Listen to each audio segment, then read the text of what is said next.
So first way to grow a business, this is what everybody thinks of. When new business owners or business owners are thinking about growing a business, the first thing people think about is how do we get more customers? That's the number one thing. It's the first thing that comes to people's mind. It's a great way to grow a business. However, it's expensive because marketing is typically a pretty significant cost for most businesses, and the cost to acquire a new customer can be pretty expensive. So we'll talk through different ways for each of these strategies to grow your business, and we'll focus on a couple different ones.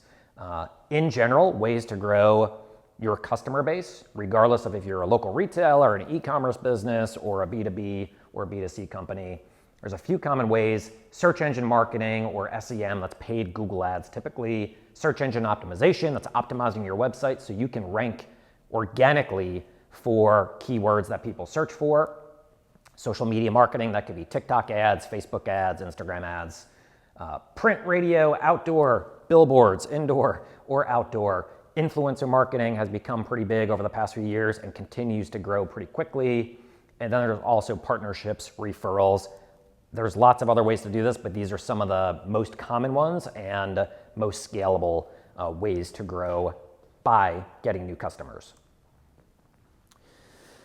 So something that is important for every business today is organic social media. Lots of social media platforms are no longer just places where people consume content. They will actually search for products, and they will search for businesses, and they will research companies. So even if you're not doing an outbound organic social media strategy, it's important to have enough depth and breadth and frequency of content. So if people are searching for your brand, they know that you're still around, they see that you're posting content, and you'll be more likely to rank for any potential searches.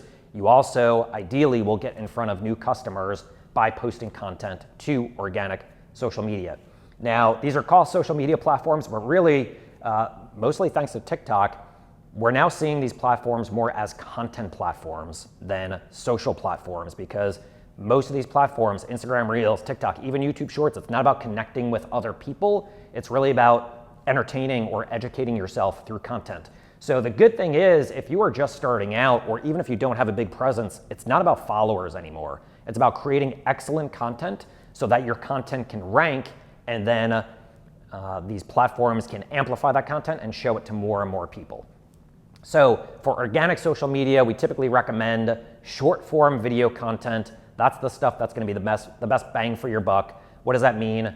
TikTok videos, Instagram Reels, YouTube Shorts. Those are typically the best placements that you can run, because there's a lot of consumption of those types of placements. Consumers across social or content media platforms are looking for that video content. They're consuming a ton of it, so it's important to create the type of content that people are searching for. Something else we'll talk about later on, but paid advertising. Paid advertising is an amazing way to get new customers. The platforms have changed a lot over the past few years, and certainly the past couple decades. And these platforms really are leveraging more AI and automation than they were in the past. So if we were going to talk about paid advertising 2 years ago, we would likely talk about lots of different manual inputs that need to be uploaded to the platforms, lots of different manual targeting sets that you would have to create, lots of research. And now it's a bit more automated. And to set up campaigns the way that we might have done it 2 years ago is not the best way we should do this stuff today. So if you are just starting to get into paid advertising, there's a few things that you want to do to make sure that you're set up for success. The first thing is uploading accurate and thorough data into your e-commerce platform. If you're on Shopify, that's great. If you're using WooCommerce or a different platform, it doesn't really matter. You just want to make sure that the product data and the business information you're updating into those platforms is thorough and complete. That means have accurate product names, accurate descriptions for your products, accurate attributes for your products. The reason why you want to do that is because when you run paid ads, you can connect your e-commerce website directly to the biggest platforms in the world. So you can connect them to Meta, you can connect them to TikTok, you can connect them to Google. And then when you run paid advertising, these platforms will pull in your product data from your e-commerce platform and then show the right ad to the right person at the right time because of that. So if you're in apparel and you're selling a red dress, Make sure you add the right attributes about that dress within your e-commerce platform so that when you run ads, let's say on Google, Google will show an ad to somebody searching for that particular red dress and not a blue dress. If you add the wrong data, it's going to mess up your whole marketing flow. Garbage in, garbage out definitely applies to this. You also want to leverage those direct connections between the biggest media platforms because it'll make your life easier. Instead of setting up conversions and pixels manually, you can often do that with some direct connections, and it makes it a lot easier to do so. And also you want to leverage automation. The days of doing lots and lots of manual research analysis and targeting, they're not over. We still do that, but you want to leverage automation where you can.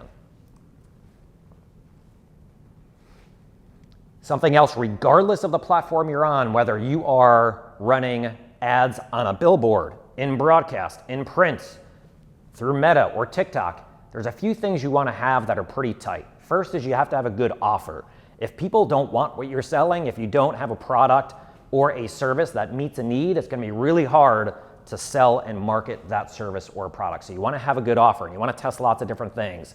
Buy one, get one, bundling, holiday promotions, whatever it is. You want to figure out a good carrot to dangle in front of potential customers so they're going to be more likely to come into your store or purchase from your business online or sign up for gathering in additional information.